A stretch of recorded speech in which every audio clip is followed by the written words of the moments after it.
Tous, c'est Gémeaux Sorcière, on se retrouve pour une review de l'oracle de Gaïa. Alors je l'ai déjà déballé pour gagner du temps, voilà.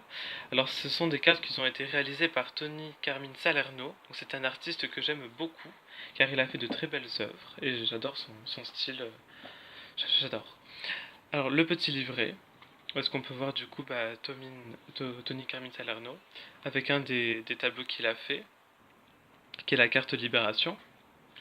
Alors dans le petit livret, donc, on a les œuvres précédentes qu'il a fait, avec un petit message. Donc ce livre est dédié à ma muse et mon inspiratrice, Gaïa, déesse de la terre, dont l'amour, la grâce et la sagesse ont permis à mon travail de prendre forme.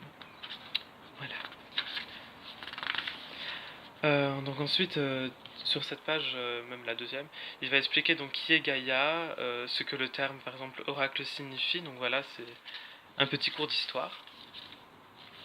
Ensuite, nous avons donc comment se servir des cartes.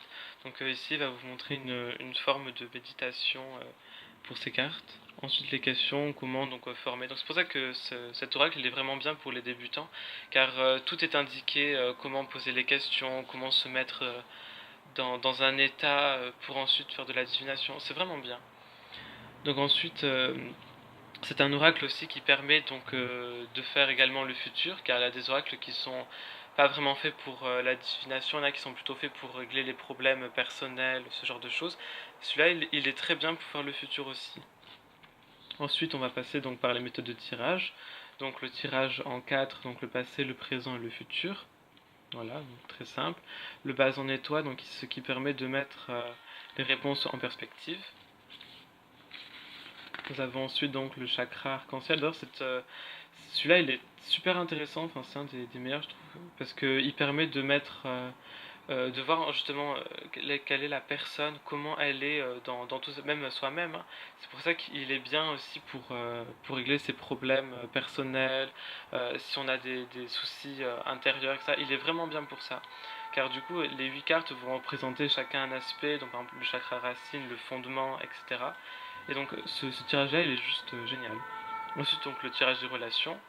Donc, voilà, hein, relation. Et le tirage double, donc ça c'est pour les décisions à prendre et les choix à faire.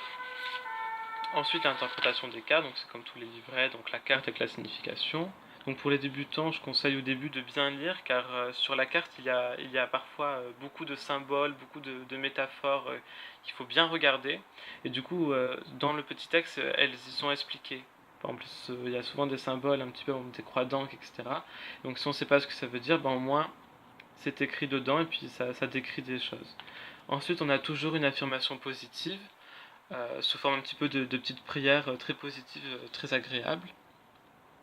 Voilà. Donc c'est ça tout le long. Ensuite à la fin, donc, on a un petit cours donc, sur Tony Carmine Salerno, parce qu'on nous explique un petit peu ce qu'il a fait, ce qu'il est et tout ça. Passons maintenant aux cartes. Donc elles sont dans un sachet qui est en satin. Voilà.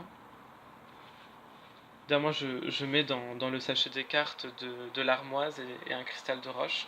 C'est très bon pour les cartes. D'ailleurs, n'hésitez pas à les purifier une fois par mois, à la pleine lune. Donc ça c'est le dos des cartes. Donc je trouve qu'il est très très très beau d'ailleurs. On voit que les cartes donc elles ont le bord doré qui brille. C'est très joli. Les cartes sont quand même assez grandes, hein, donc à prendre en main c'est. Enfin j'ai pas de très grande main de base, mais bon quand même on peut voir que c'est assez grand. C'est pas un petit oracle. Donc on va commencer maintenant par regarder les cartes. Donc celle-ci donc c'est la toute première. Enfin elles sont dans le désordre parce que je l'ai depuis environ 4 ans, mais là apparemment, enfin du coup la première c'est celle-là. Donc c'est la carte de Gaïa. Donc on peut voir à quel point elle est magnifique. C'est une de mes cartes préférées. Le jardin zen. Vent nocturne. Je pense à vous. Voix secrète. Donc voilà, ça c'est notamment par exemple ce symbole ou bien l'œil d'Horus que je vous ai dit tout à l'heure, que si on ne sait pas forcément ce que ça veut dire, dans le livret c'est expliqué. La déesse de la création. On peut voir aussi qu'il y a énormément de détails comme ça qu'il faut bien regarder. Clair de lune. Un amour perdu. Souvenir. Yin-yang. Appréhension. Accomplissement. Ascension. Terre-mère sacrée. Harmonie. Un joyau dans une larme. Alors cette carte, enfin, je trouve qu'elle est super belle. Et Assi, elle est énorme, elle a beaucoup de métaphores sur elle-même. Et c'est aussi, enfin, l'oracle de Gaïa est aussi un oracle qui a des aspects positifs et négatifs. Bon, à part les cartes, par exemple, message d'amour, que forcément ça va être positif. Mais par exemple, celle-là, on pourrait se dire que ouais, c'est à la fois positif et c'est à la fois négatif. Donc c'est bien, il n'y a pas juste du positif ou juste du négatif. Les cartes sont plus ou moins les deux. C'est selon le tirage que vous avez fait, selon ce que vous voyez tout simplement. C'est là que vous verrez si ça l'est ou pas. L'arbre de vie. Donc on peut voir les symboles qu'il y a, donc le yin-yang, l'étoile, le cœur.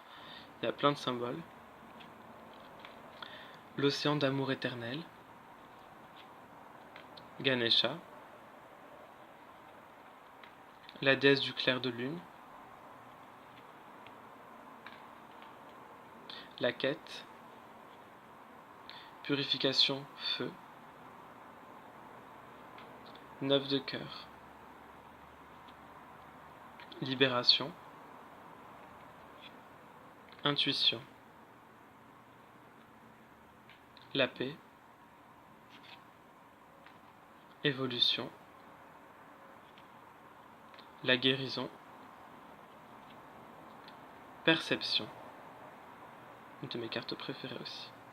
Purification, eau. J'adore tous les détails qui y sont mis. Rêve. Voyage sacré. L'arbre de feu. Reflet. Le deuil. Voilà, une carte qui pourrait être à la fois négative, mais qui, selon le message qu'elle apporte, elle peut être positive aussi. La forêt enchantée. Un message. La tentatrice. Sacré-Cœur. Amour éternel. L'améthyste. Une danse éternelle. Cadeau secret. Attachement. La fin de l'hiver. Et voilà. Donc c'était l'oracle de Gaïa, un oracle très féminin, aussi avec une touche de masculin, mais c'est vrai qu'il est très féminin, car après tout Gaïa est la terre-mère. Donc on aura souvent des figures de femmes nues, mais je trouve que c'est vraiment beau comment c'est bien harmonisé entre les plantes et la femme. J'adore, tout simplement, c'est juste magnifique. Voilà, donc cette vidéo touche à sa fin, je vous remercie de l'avoir regardée, et ben prenez soin de vous, au revoir.